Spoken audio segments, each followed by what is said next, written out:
progressed. The fire in the grate looked impish, demonically funny, as if it did not care in the least about her strait. The fender grinned idly, as if it too did not care. The light from the water bottle was merely engaged in a chromatic problem. All material objects around announced their irresponsibility with terrible iteration. And yet, nothing had changed since the moments when he had been kissing her. Or rather, nothing in the substance of things. But the essence of things had changed. When she ceased, the irregular impressions from the previous endearments seemed to hustle away into the corners of their brains, repeating themselves as echoes from a time of supremely purblind foolishness. Claire performed the irrelevant act of stirring the fire. The intelligence had not even yet got to the bottom of him. After stirring the embers, he rose to his feet. All the force of her disclosure had imparted itself now. His face had withered. In the strenuousness of his concentration, he treadled fitfully on the floor. He could not, by any contrivance, think closely enough. That was the meaning of his vague movement.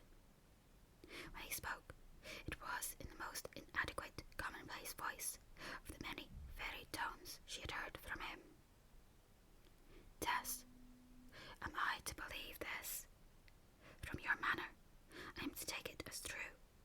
You cannot be out of your mind, though you ought to be. Yet you are not. I see nothing in you to warrant such a supposition as that. He stopped, to resume sharply. Why didn't you tell me before? Ah, yes, you would have told me, in a way.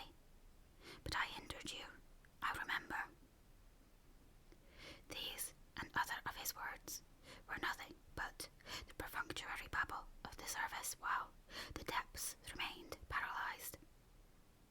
He turned away, bent over a chair, and stood up again. She followed him to the middle of the room, where he was standing there, with one hand on a chair back, staring at him with eyes that did not weep. Presently, she slid down upon her knees beside his foot, and from this position she crouched in a heap. In the name of our love, forgive me, she whispered with a dry mouth. I have forgiven you for the same. And as he did not answer, she said again, forgive me as you are forgiven. I forgive you, Angel. You, yes, you do. But you do not forgive me. Forgiveness does not apply to the case. You are one person, now you are another. How can forgiveness meet such a grotesque predistinction as that? He paused, then suddenly broke into horrible, introspective laughter, as unnatural and ghastly as a laugh in hell. Don't. It kills me quite that, she shrieked. Have mercy upon me. Have mercy. He did not answer, and, sickly white, she jumped up. Angel, what do you mean? She cried out. Do you know what this is to me? He shook his head in uncomprehensive reverie. I have been hoping, longing, praying to make you happy. I have thought what joy it will be to do it. What an unworthy wife I shall be if I do not. That is what I have felt, Angel. I know that. I thought, Angel, that you loved me. Me, my very self. If it is I you do love. Oh, how can it be that you look and speak so? It frightens me. Having begun to love E, I love E forever. In all changes, in all disgraces, because you are yourself. I ask no more. Then how can you, oh my husband, stop loving me. I repeat, the woman I have been loving is not you. But who? Another woman in your shape. She perceived in his words the realization of her own apprehensive foreboding in former times. He looked upon her as a species of impostor, a guilty woman in the guise of an innocent one. Terror was upon her white face as she saw it. Her cheek was flaccid, and her mouth had the aspect of a round little hole. The horrible sense of his view of her so deadened her that she staggered, and he stepped forward, thinking she was going to fall. Sit down, he said in pure pity. You are ill, and it is natural that you should be. She did sit down, without knowing where she was, that vacant look still upon her face, and her eyes such as to make his flesh creep. I don't belong to you any more, then, do I, Angel? She asked, helplessly. It is not me, but another woman like me that he loved, he says. The image raised caused her to take pity upon herself as one who was ill-used. Her eyes filled as she regarded her position further. She turned round and burst into a flood of self-sympathetic tears. Angel Clare was relieved at this change, for the effect on her of what had happened was beginning to be a trouble to him, only less than the woe of the disclosure itself. He waited patiently, apathetically, till the violence of her grief had worn itself out, and her rush of weeping had lessened to a catching grasp at intervals. Angel, she said suddenly, in her natural tones, the insane, dry voice of terror having left her now. Angel, am I too wicked for you and me to live together? I have not been able to think what we can do. I shan't ask you to let me live with you, Angel, because I have no right to. I shall not write to mother and sisters to say we be married, as I said I would. And I shan't finish the good sieve I cut out and meant to make while we were in lodgings. Shan't you? No, I shan't do anything unless you order me to. And if you go away from me, I shall not follow ye. And if you never speak to me any more, I shall not ask why, unless you tell me I may. And if I do order you to do anything, I will obey you like your wretched slave, even if it is to lie down and die. You are very good, but it strikes me that there is a want of harmony between your present mood of self-sacrifice and your past mood of self-preservation. To fling elaborate sarcasms at Tess, however, was much like flinging them at a dog or cat. The charms of their subtlety passed by her unappreciated, and she only received them as inimical sounds, which meant that anger rolled. She remained mute, not knowing that he was desperately smothering his affection for her. She did not observe that a tear came out upon his cheek, descending slowly, a tear so large that it magnified the pores of the skin over which it rolled, like the object lens of a microscope. But re-illumination as to the terrible and total change that her confession had wrought in his life, in his universe, returned to him, and he tried desperately to advance among the new conditions in which he stood. Some consequent action was necessary, yet what? Tess, he said, as gently and as civilly as he could speak, I cannot stay in this room with you.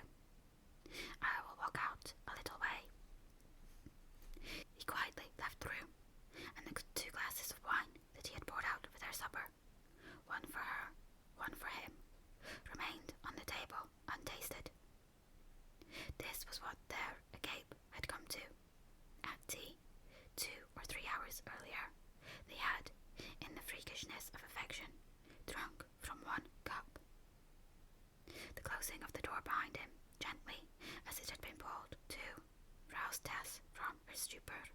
He was gone. She could not stay. Hastily flinging her cloak around her, she opened the door and followed, putting out the candles as if she were never coming back. The rain was over, and the night was now clear.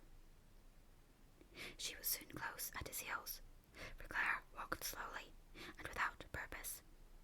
His form beside her light grey figure looked black, sinister, and forbidding, and she had forgotten to take off the jewels of which she had been momentarily so proud.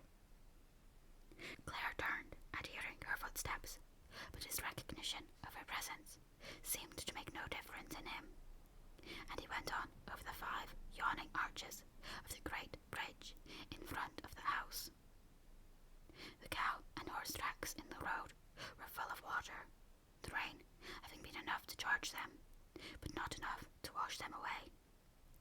Across these minute pools, the reflected stars flitted in a quick transit as she passed.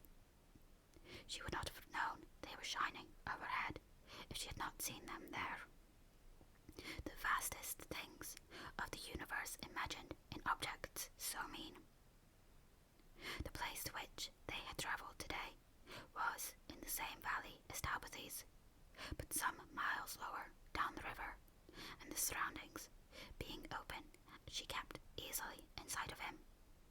Away from the house, the road wound through the meads, and along these she followed Claire without any attempt to come up with him or to attract him, but with dumb and vacant fidelity. At last, however, her listless walk brought her up alongside him, and still he said nothing. The cruelty of fooled honesty is often great after enlightenment, and it was mighty in Claire now. The outdoor air had apparently taken away from him all tendency to act on impulse. She knew that he saw her without irritation, in all her bareness. Time was chanting his satiric psalm at Tess then. Behold, when thy face is made bare, that he that loved thee shall hate. Thy face shall be no more fair at the fall of thy fate, for thy life shall fall as a leaf, and be shed as the rain. And the veil of thine head shall be grief, and the crown shall be pain. He was still intently thinking, and her companionship had now insufficient power to break or divert the strain of thought. What a weak thing her presence must have been to him. She could not help addressing Claire. What have I done? What have I done? I have not told you of anything that interferes with or bellies my love for you. You don't think I planned it, do you? It is in your own mind what you are angry at, Angel. It is not in me. Oh, it is not in me, and I am not that deceitful woman you think me. Well, not deceitful, but not the same. No, not the same. But do not make me reproach you. I have sworn that I will not, and I do everything to avoid it. But she went on pleading in her distraction, and perhaps said things that would have been better left to silence. Angel, Angel, I was a child when it happened. I knew nothing of men. You are more sinned against than sinning, that I admit. Then you will not forgive me. I do forgive you, but forgiveness is not all. And love me? To this question he did not answer. Oh, Angel, my mother says that it sometimes happens so. She knows several cases where they were worse than I, and the husband has not minded it much, has forgiven her at least, and yet the woman has not loved him as I do you. Don't, Tess. Don't argue. Different societies, different manners. You are an unapprehending peasant woman who have never been initiated into the propositions of social things. say. I am only a peasant, by position, not by nature. She spoke with an impulse to anger, but it went as it came. So much the worse for you. I think that parson who unearthed your pedigree would have done better if he held his tongue. I cannot help associating your decline as a family with this other fact, and of your want of firmness. Decrepit families postulate decrepit wills, decrepit conduct. Heaven, why did you give me a handle for despising you more by informing me of your descent? Here was I thinking you a new-sprung child of nature. There were you, the exhausted seedling of an avid aristocracy. Lots of families are as bad as mine in that. Reddy's family were once large landowners, and so were dairyman billets, and the Debbie-houses, who now be carters, were once the Dibbo family. You find such as I everywhere. It is a feature of our county, and I can't help it. So much the worse for the county. She took these reproaches in their bulk simply, but not in their particulars. He did not love her as he had loved her hitherto, and to all else she was indifferent. They wandered on again in silence. It was said afterwards that a cottager of Wellbridge, who went out late that night for a doctor, met two lovers in the pastures, walking very slowly, without converse, one behind the other, as in a funeral procession, and the glimpse that he obtained of their faces seemed to denote that they were anxious and sad. Returning later, he passed them again in the same field, progressing just as slowly, and as regardless of the hour and of the cheerless night as before. It was only on account of his preoccupation with his own affairs and the illness in his house that he did not bear in mind the curious incident, which, however, he recalled a long while after. During the interval of the cottager's going and coming, she had said to her husband, I don't see how it can help being the cause of such misery to you all your life. The river is down there. I can put an end to myself in it. I am not afraid. I don't wish to add murder to my other follies, he said. I will leave something to show that I did it myself, on account of my shame. They will not blame you then. Don't speak so. I wish not to hear it. It is absurd to have such thoughts in this kind of case, which is rather one for satirical laughter than for tragedy. You don't in the least understand the quality of the mishap. It would be viewed in the light of a joke by 9/10 of the world if it were known. Please oblige me by returning to the house and going to bed. I will, said she dutifully. They had rambled around by a road which led to the well-known ruins of the Cistercian Abbey behind the mill, the latter having, in centuries past, been attached to the monastic establishment. The mill still worked on, food being a perennial necessity. The abbey had perished, creeds being transient. One continually sees the ministration of the temporary outlasting the ministration of the eternal. Their walk having been circuitous, they were still not far from the house, and, in obeying his direction, she only had to reach the large stone bridge across the main river and follow the road for 100 yards. When she got back, everything remained as she had left it, the fire being still burning. She did not stay downstairs for more than a few moments, but proceeded to her chamber, whither the luggage had been taken. Here she sat down on the edge of the bed, looking vacantly round, and presently began to undress. In removing the light towards the bedstead, its rays fell upon the tester of white dimity. Something was hanging beneath it, and she lighted the candle to see what it was. A bow of mistletoe. Angel had put it there. She knew that in an instant,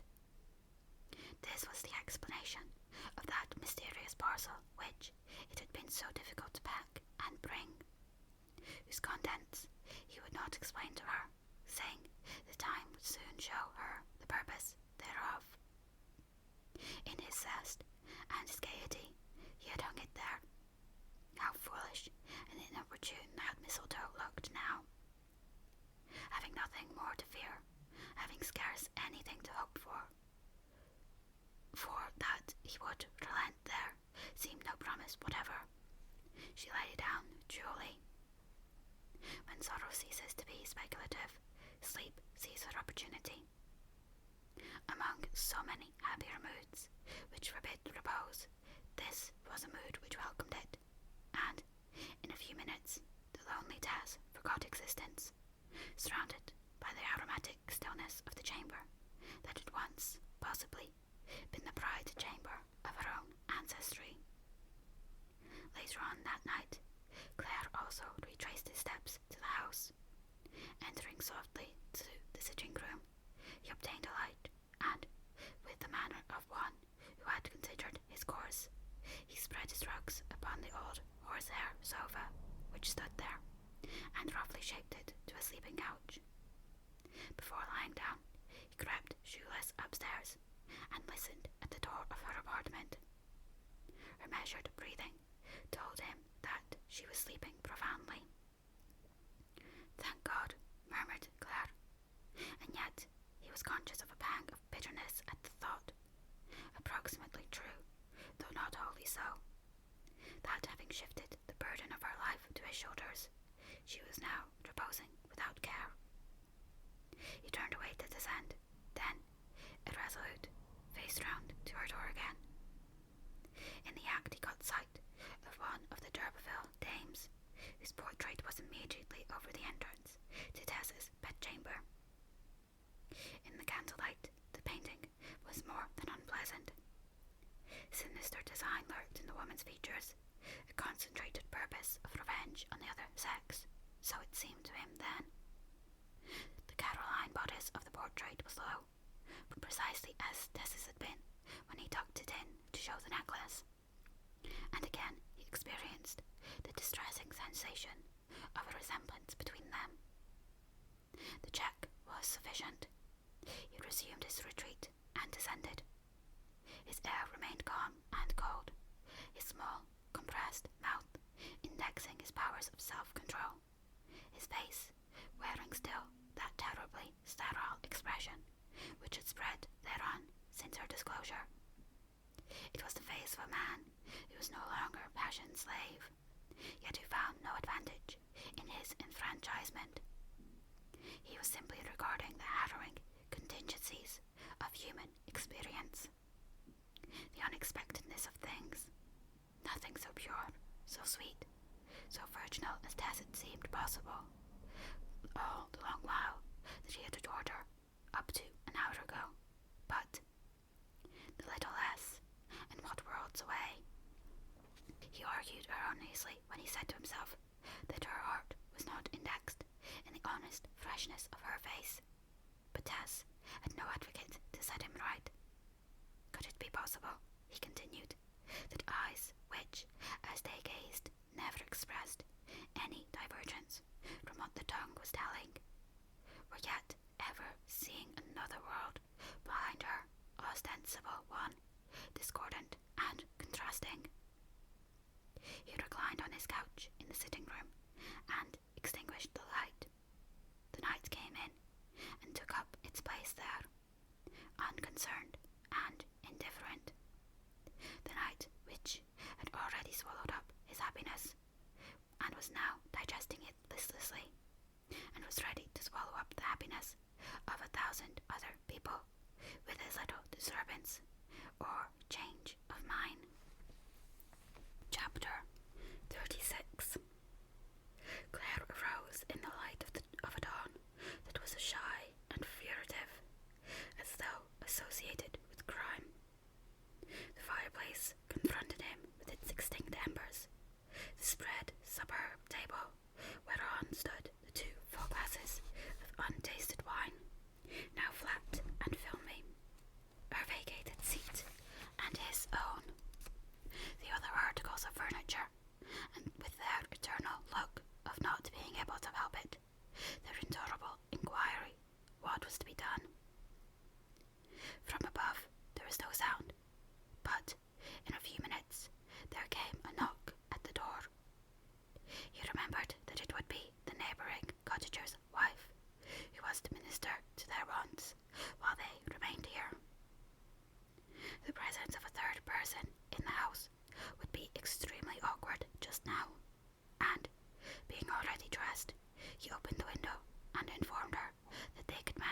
the shift for themselves that morning. She had a milk can in her hand, which he told her to leave at the door. When the dame had gone away, he searched in the back quarters of the house for fuel and speedily lit a fire. There was plenty of eggs, butter, bread, and so on in the larder, and Claire soon had breakfast laid, his experiences at the dairy having rendered him facial in domestic preparations. The smoke of the kindled wood rose from the chimney without, like a lotus's head column. Local people who were passing by saw it and thought of the newly married couple and envied their happiness. Angel cast a final glance round, and then, going to the foot of the stairs, said in a clear note, "Breakfast is ready." He opened the front door and took a few steps in the morning air. When, after a short space, he came back, she was already in the sitting room, mechanically readjusting the breakfast things. As she was fully attired, and the interval since his calling her had been but 2 or 3 minutes, she must have been dressed, or nearly so, before he went to summon her. Her hair was twisted up in a large, round mass at the back of her head, and she had put on one of the new frocks, a pale blue woolen garment with neck frillings of white. Her hands and face appeared to be cold, and she had possibly been sitting, dressed in the bedroom, for a long time without any fire. The marked civility of Claire's tone in calling her seemed to have inspired her, for the moment, with a new glimmer of hope. But it soon died when she looked at him. The pair were, in truth, but the ashes of their former fires. To the hot sorrow of the previous night had succeeded heaviness. It seemed as if nothing could kindle either of them to fervour of sensation any more. He spoke gently to her, and she replied with a like undemonstrativeness. At last she came up to him, looking in his sharply defined face as one who had no consciousness that her own formed a visible object also. "Angel," she said, and paused, touching him with her fingers lightly as a breeze, as though she could hardly believe to be there in the flesh of the man who was once her lover. Her eyes were bright, her pale cheek still showed its wonted roundness, though half-dried tears had left glistening traces thereon, and the usually ripe red mouth was almost as pale as her cheek. Throbbingly alive as she was still, under the stress of her mental grief, the life beat so brokenly that a little further pull upon it would cause real illness, dull her characteristic eyes, and make her mouth thin. She looked absolutely pure. Nature, in her fantastic trickery, had set such a seal of maidenhood upon Tess's countenance that he gazed at her with a stupefied air. "Tess, say it is not true." "No, it is not true." "It is true. Every word, every word." He looked at her imploringly, as if he would willingly have taken a lie from her lips, knowing it to be one, and have made of it, by some sort of sophistry, a valid denial. However, she only repeated, "It is true. Is he living?" Angel then asked. "The baby died." "But the man, he is alive." A last despair passed over Claire's face. "Is he in England?" "Yes." He took a few steps in a circle. My position is this," he said abruptly. "I thought, any man would have thought, that by giving up all ambition to win a wife with social standing, with fortune, with knowledge of the world, I should secure rustic unsophistication as surely as I should secure pink cheeks. But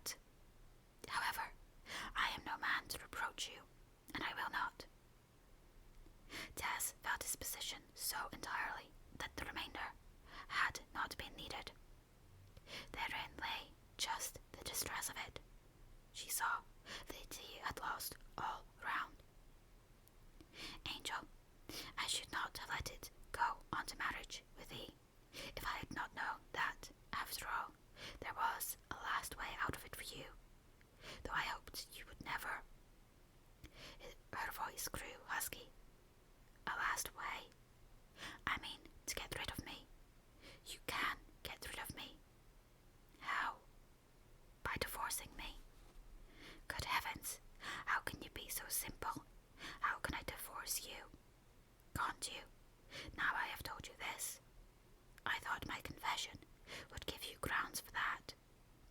"Oh, Tess, you are too childish, unformed, crude, I suppose. I don't know what you are. You don't understand the law. You don't understand." "What?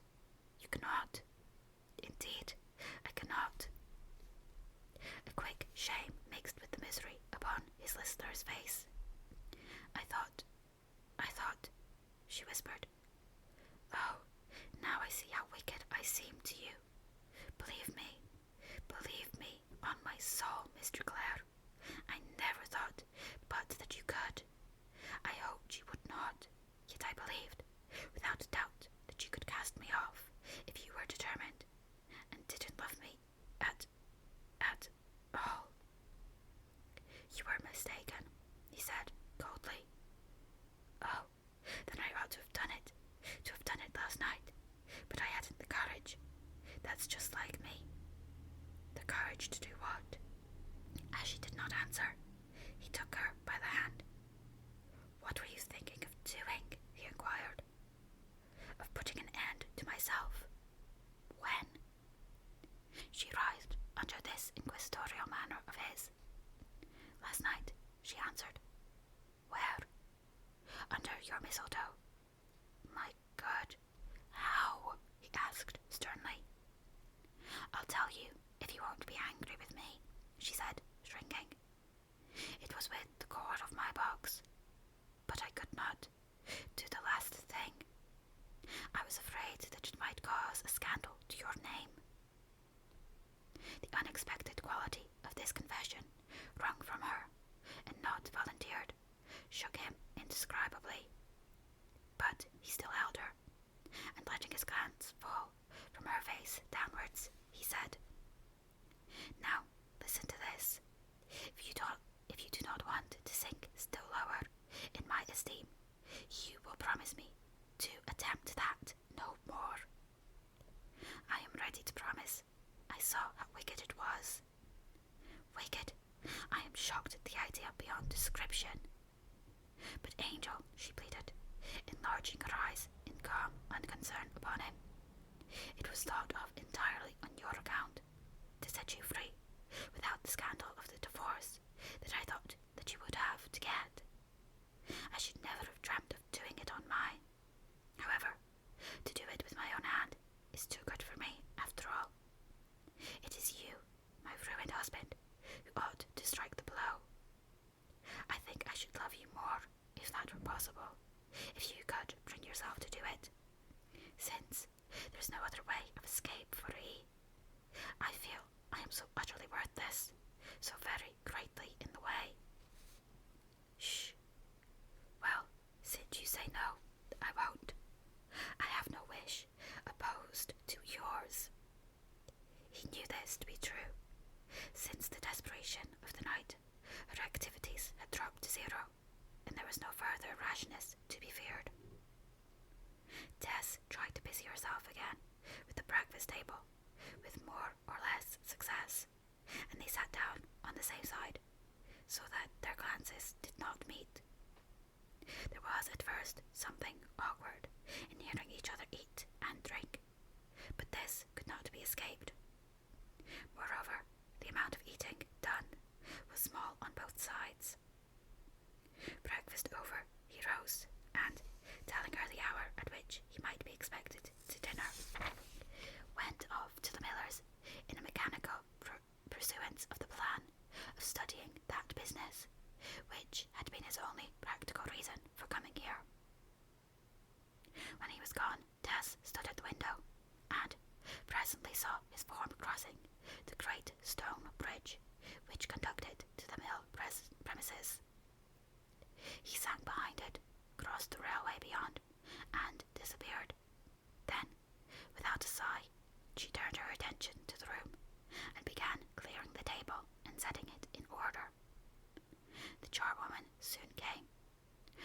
presence was at first a strain upon Tess, but afterwards an alleviation.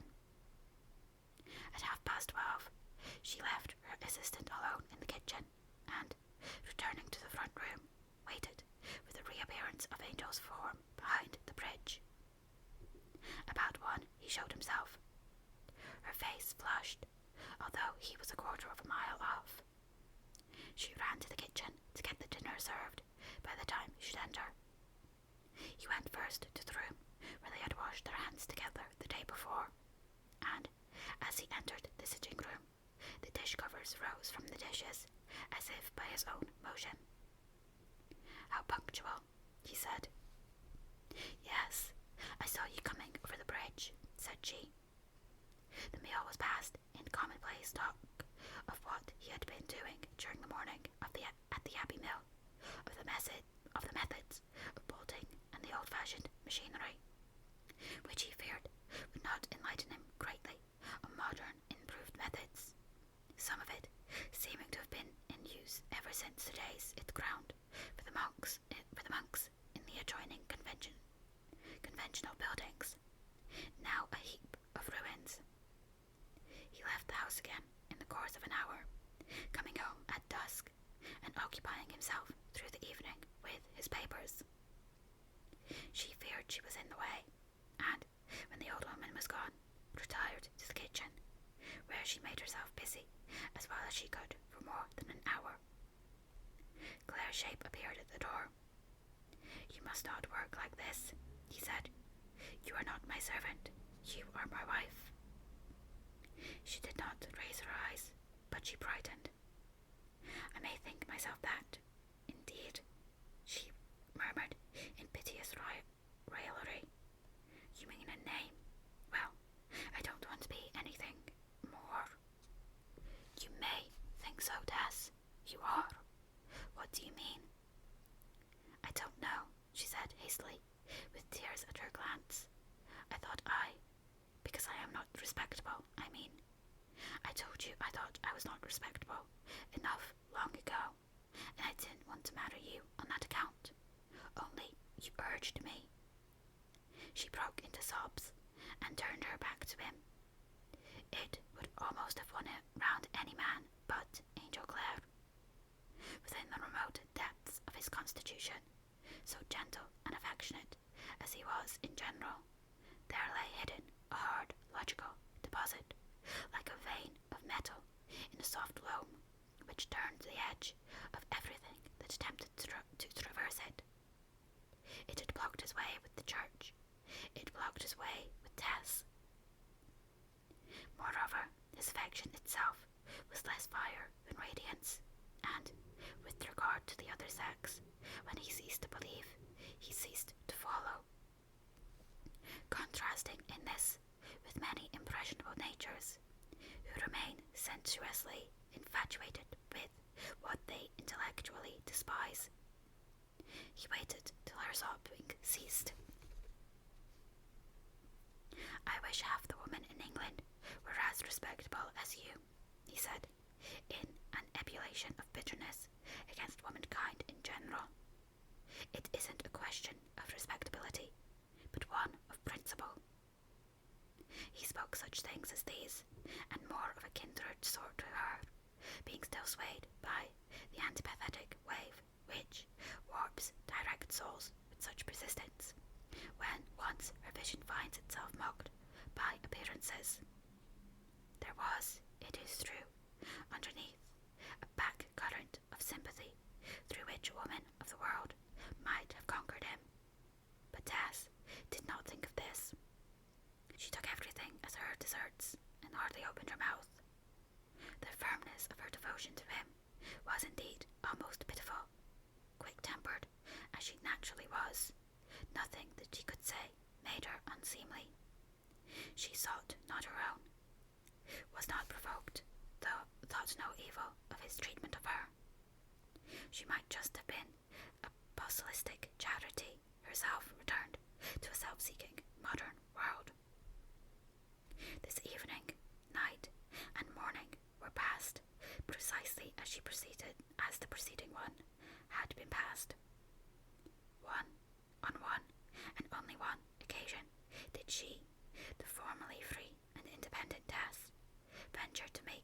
advances. It was on the third occasion of his starting after a meal to go out to the flour mill.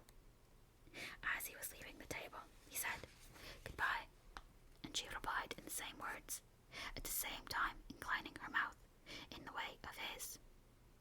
He did not avail himself of the invitation, saying, as he turned hastily aside, "I shall be home punctually." Tess shrank into herself as if she had been struck. Often enough had he tried to reach those lips against her consent. Often had he said gaily that her mouth and breath tasted of the butter and eggs and milk and honey on which she mainly lived, that he drew sustenance from them, and other follies of that sort. But he did not care for them now. He observed her sudden shrinking, and said gently, "You know, I have to think of a course. It was imperative that we should stay together a little while, to avoid the scandal to you that would have resulted from our immediate parting. But you must see it is only for form's sake." "Yes," said Tess absently. He went out, and on his way to the mill stood still, and wished for a moment that he had responded yet more kindly, and kissed her once at least. Thus they lived through this despairing day or two, in the same house, truly, but more widely apart than before they were lovers. It was evident to her that he was, as he had said, living with paralyzed activities in his endeavour to think of a plan of procedure. She was awe-stricken to discover such determination under such apparent flexibility. She no longer expected forgiveness now. More than once she thought of going away from him during his absence at the mill, but she feared that this, instead of benefiting him, might be the means of hampering and humiliating him yet more, if it should become known. Meanwhile, Claire was meditating bitterly. His thought had been unsuspended. He was becoming ill with thinking, eaten out with thinking, withered by thinking, scourged by all of his former pulsating, flexuous domesticity. He walked about saying to himself, "What's to be done? What's to be done?" And by chance she overheard him. It caused her to break the reserve about their future which had hitherto prevailed. "I suppose you are not going to live with me long, are you, Angel?" she asked, the sunk corners of her mouth betraying how purely mechanical were the means by which she retained that expression of chastened calm upon her face. "I cannot," he said, "without despising myself, and what is worse, perhaps despising you. I mean, of course, cannot live with you in the ordinary sense. At present, whatever I feel, I do not despise you, and, since we have begun to speak, Tess, let me speak plainly. Otherwise, you may not perceive all my difficulties. How can we live together while that man lives? Now I put it to you. Don't think of me, or yourself, my feelings, or your feelings. That's not all the difficulty. It lies in another consideration, one bearing upon the future of other people than ourselves. Think of years to come, and children being brought to us, and this past matter getting known, for it must get known. There is not an uttermost part of the earth, but somebody comes from it, or goes to it from elsewhere. Well, think of wretches of our flesh and blood growing up under a taunt, which they will gradually get to feel the full force of with their expanding years. What an awakening for them! What a prospect! Can you honestly say, remain, after contemplating this contingency? Don't you think we had better endure the ills we have than fly to others? Her eyelids, weighted with trouble, continued drooping as before. "I cannot say remain," she answered. "I cannot. I had not thought so far. shall we confess it, had been so obstinately recuperative as to revive in her surreptitious visions of domiciliary intimacy, continued long enough to break down his coldness, even against his judgment. Though unsophisticated in the usual sense, she was not incomplete, and it would have denoted deficiency of womanhood if she had not instinctively known what an argument lies in propinquity. Nothing else would serve her, she knew, if this failed. It was wrong to hope in what was of the nature of strategy, she said to herself. Yet that sort of hope she could not extinguish. His last representation had now been made, and it was, as she said, a new view. She had truly never thought so far as that, and in his lucid picture of possible offspring who would scorn her was one that brought deadly conviction to an honest heart, which was humiliation to its core.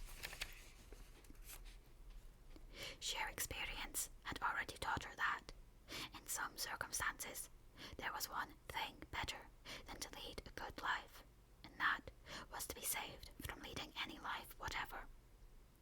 Like all who had been provisioned by suffering, she could, in the words of M. Sully Brutholm, hear a penal sentence in the fiat, "You shall be born," particularly if addressed to potential issues as of hers. Yet such is the vulpine slyness of Dame Nature that, till now, Tess had been hoodwinked by her love for Claire into forgetting that it might result in vitalizations that would inflict upon others what she had bewailed as a misfortune to herself. She, therefore, could not withstand his argument, but, with the self-combating proclivity of the supersensitive, an answer thereto arose in Claire's own mind, and he almost feared it. It was based on her exceptional physical nature, and she might have used it promisingly. She might have added besides, on an Australian upland or Texan plain, who is to know or care about my misfortunes, or to reproach me or you? Yet, like the majority of women, she accepted the momentary presentment as if it were inevitable. And she may have been right. The heart of women knoweth not only its own bitterness, but its husband's, and even if these assumed reproaches were not likely to be addressed to him or to his by strangers, they might have reached his ears from his own fastidious brain. It was the third day of the estrangement. Claire's love was ethereal to a fault, imaginative to impracticability. With these natures, corporeal presence is sometimes less appealing than corporal absence, the latter creating an ideal presence than that conveniently drops the defects of the real. She found that her personality did not plead her cause so forcibly as she had anticipated. The figurative phrase was true. She was another woman than the one she had desired. "I have thought over what you say," she remarked to him, moving her forefinger over the tablecloth, her other hand, which bore the ring that mocked them both, supporting her forehead. "It is quite true, all of it. It must be. You must go away from me. But what can you do? I can go home." Claire had not thought of that. "Are you sure?" he said. "Quite sure. We ought to part. We may as well get it past and done. You once said that I was apt to win men against their better judgment, and if I am constantly before your eyes, I may cause you to change your plans in opposition to your reason and wish, and afterwards your repentance and my sorrow will be terrible." "And you would like to go home?" he asked. "I want to leave you and go home." "Then it shall be so." Though she did not look up at him, she started. decision and the covenant, which she had felt only too quickly. I feared it would come to this, she murmured, her countenance fixed in meek vacuity. I don't complain, Angel. I think it best. What you said has quite convinced me, and though nobody else should reproach me if we should stay together, and you should ever, years hence, get angry with me for any ordinary matter, knowing what you do of my bygones, you yourself might be tempted to say words, and they might be overheard, perhaps by my own children.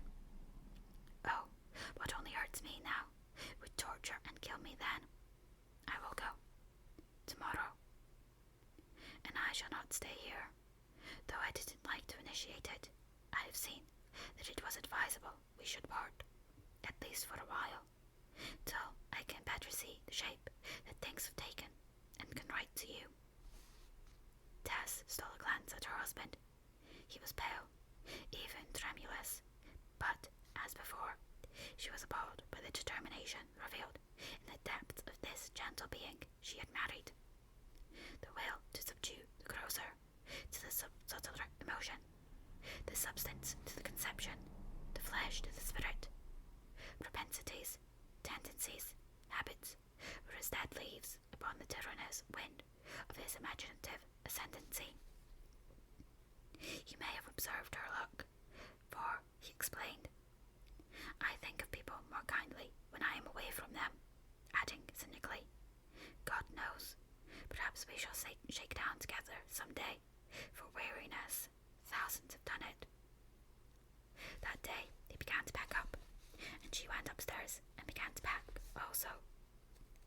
Both knew that it was in their two minds that they might part the next morning forever, despite the glossing, assuaging conjectures thrown over their proceedings, because they were of the sort to whom any parting which has an air of finality is a torture.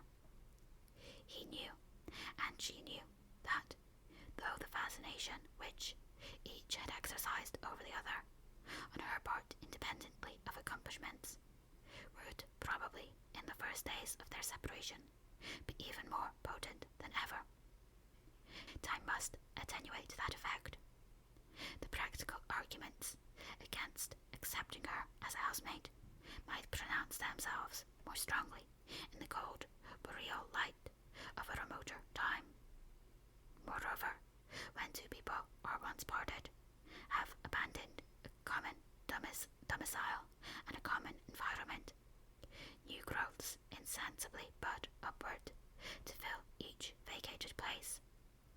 Unforeseen accidents hinder intentions, and old plans are forgotten.